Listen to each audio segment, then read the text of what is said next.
ఈసారి మా ఊర్లో ఒక అద్భుతం జరిగిందండి. ఎప్పుడు గెలవని చిన్నప్ప గారి తమ్ముడు పుల్లబ్బాయి కోడి గెలిచిందండి. పుల్లబ్బాయి గడి చేసిన ఆడావిడికి దేవరాజు తమ్ముడు బంగారం గడికి బాగా కాలిందండి. ఇక్కడ మొదలైందండి అసలు కదా.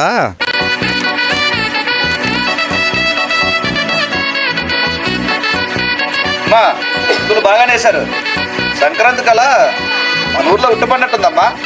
అవును పుల్లి, మన పుంజి గెలవాలి మళ్ళీ మళ్ళీ, మన గొప్పతనం చెప్పుకోవాలి మళ్ళీ మళ్ళీ. ఎప్పుడు గెలిచేవి మా పుంజులే.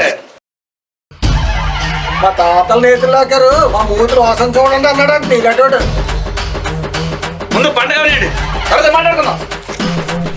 పండుగలో ఇలాంటి గొడవ మనకు మావాలి కదా. అవునన్నా, ఎప్పుడు అన్నా మరి ఇప్పుడు ఓడిపోవడం ఏంటో. మనకేరా స్ట్రెచ్లు వేస్తుండు, వేసుకో. ఆ బొక్కలా ఈ కోటుకొని కొట్టడం కాదు, ఈ ప్రతాపం ఏదో పుల్లప్ప మీద చూపించు. ఈ పేరు అదిరిపోయిందిగా.